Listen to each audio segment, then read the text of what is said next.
I don't understand what Matt Nagy's doing. And I have actually, we don't talk a ton of Bears on this show, but when it's come up, I've defended Matt Nagy. When you consider the fact he made the playoffs 2 of his 3 years, despite not having quality quarterback play, he learned under Andy Reid. I think there's a lot of things you can say, I think that he could be a good NFL head coach. But that sound we just played boggles the mind. He says, I don't want to get into the what-if game, except there is one what-if I will get into. Let me tell you. If Andy Dalton becomes healthy, of course he's the starter because he's Andy Dalton. What are we doing?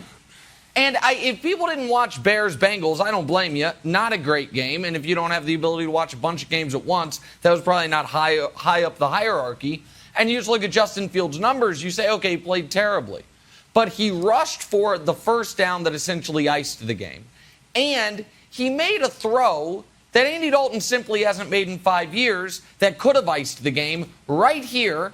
Perfect throw, and Allen Robinson just drops it. This angle will show you it's just a flat drop. It's not a pass breakup. It is a perfect throw from 42 yards out right into Allen Robinson's breadbasket, and he drops it. So Justin Fields has to be the guy. And I'm going to say something, I don't even know if it's controversial. It's just something people don't say, even though I think everyone knows like this mindset Broussard happens at times. I would have thought that Matt Nagy was actually privately, secretly rooting for this exact scenario. For him to be able to keep his promise to Andy Dalton, for Dalton to get dinged, not suffer a major injury, nobody's rooting for that, but a sprained knee, sprained ankle, something that's not going to alter your life but knock you out of the lineup. It's like, oh, well, now I have no choice but to go to Justin and then let Justin keep the job. That has happened. The exact ideal scenario where you get to not be a liar and you get to go with the young quarterback has happened. And he's like, but let me tell you, Andy's the guy. I don't understand why he's doing this, Broussard. Well, look, people won't admit it, but they do have those thoughts. Human beings do think that way. Yes. I'll let the starter sprain an ankle so I can get in and get my 20 points or whatever. Yes. I hear you, Nick. But look, to me, there are only 2 possible explanations for Matt Nagy's stance and his statement that Dalton's the starter when he's healthy.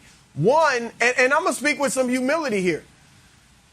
Justin Fields may not be looking or must not be looking as good in practice as fans and media think. Yeah. He must not. There's something that Matt Nagy is not seeing in practice. Okay, because as you said, Nick, there's every reason for him to want Justin Fields to be great. The fans are clamoring for it. The media's clamoring for it. You know, everybody's saying, start Justin Fields. You picked him in the first round with the 11th pick, but he's still not going there for a mediocre veteran. That tells me whether it's trouble reading defense, I don't know. But Matt Nagy knows football. He's around Pat Mahomes, for goodness sakes. All right, he knows what he's looking for in a quarterback, and I don't see any other reason but Justin just may not be ready, and Nagy sees it in practices, but we don't see it. He wasn't dynamic in the preseason. He was fine. It was okay. You know, like you said, he threw the nice ball to Allen Robinson, but overall he was 6 for 13 with 60 yards passing and a pick. You know, so maybe Nagy sees that. The second possible explanation is this. He doesn't want to heap more pressure on Justin Fields' shoulders. Because let's say he came out yesterday and said, you know what, Justin's our starter from here on out. You know, it's time.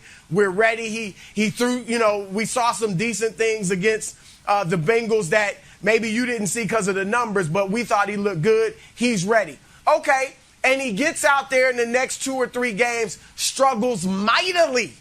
All right, it's bad and they're losing bad. And then Nagy's forced to go to either Andy Dalton or Nick Foles. Now you've benched your big number 1 draft pick, which he's pressure on him. And the national narrative becomes, here's another bust out of Ohio State at the quarterback position. They just can't, their quarterbacks from Ohio State can't do it at the next level. So all of a sudden that becomes a narrative. And so maybe Nagy's protecting Fields from that.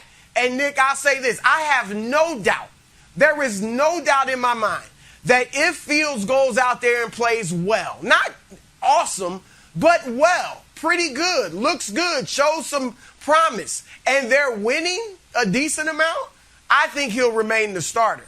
But I think Nagy doesn't want to put that pressure on him at this moment in time. Wilds. So here's the wacky thing about it, Broussard. The Justin Fields, Andy Dalton dynamic predates Justin Fields. Remember when the Chicago Bears social media team put out QB1 on Andy Dalton in March? And everyone's like, huh? He's a QB1 already? I don't think the social media team's going rogue here. They put that out in March before Justin Fields was even in the picture. So the fact that they are locked into Andy Dalton in a way that I think other teams' quarterbacks wish they saw the same loyalty. So, Nick, I've got a solution to this whole mess. And it's a controversial take, but I think you will like it. I think the Packers and the Bears should trade GMs. Because they are doing the exact opposite things to their quarterback. Aaron Rodgers, great quarterback. We drafted Jordan Love and try to push Aaron Rodgers out. Meanwhile, the Bears have Andy Dalton, now a journeyman quarterback. They literally draft a guy who is the future of their franchise, and they refuse to move on. Yeah. So Aaron Rodgers wishes he had the Bears GM and the amount of loyalty that they're showing. It's an easy solution. Ryan Pace, trade front offices, and everything will be fine. Yeah, just do it. It's not a terrible idea. I would put the likelihood on it on very slim, but they play each other twice a year. Maybe the owners can get together, even though I guess Green Bay doesn't have an owner. We'll put that on the back burner for now. But I want to revisit something Broussard said that I heard Wilds kind of audibly co-sign, which is, well, there's the possibility that Fields has just been terrible in practice. Right? And this is something our ace producer, Stephen Hubbard, who's as good of a guy as there is, except for the fact he's a Raiders fan, but that's not his fault. He brought this up to me this morning as well. He was like, it does make you wonder, has Fields been terrible at practice? That's the other reason Matt Nagy's butchering this. I don't know if Fields been terrible at practice or not, but now that's out there. Now there are multiple people unrelated like, well, I'm trying to figure this out. Because here's what we all know. It's not undying loyalty to Andy Dalton. Sorry, Andy and Andy's friends and family, but he's Andy Dalton. There's nobody out there that's like, well, the reason this is going on is because Dalton's so good. There has to be a subtext. And now there is, I feel like it's almost by not making Fields the starter, you are creating a narrative that maybe he's really been really bad in practice. Maybe he's not picking up the offense, because why else would you not? And so I would imagine that the audience thinking, okay, but what if he is bad at practice? What do you want Nagy to do? Take a page out of Belichick's book. And when you're asked about what are you going to do after this week, say we're worried about this week.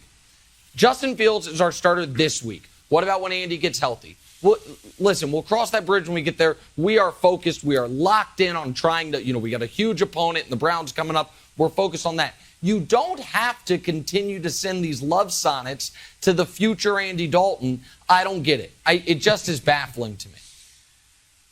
Well, look, Nick, if the thought, and it is out there, that maybe he hadn't played well in practice, that's not that bad a thing to have out there. It's not quite a narrative because it's not that big where it's all over the place. The worst narrative would be Justin Fields just isn't that good. All right, and there is no patience for rookie quarterbacks nowadays to struggle. Ask Tua if if people give you a little leeway to look bad as a rookie.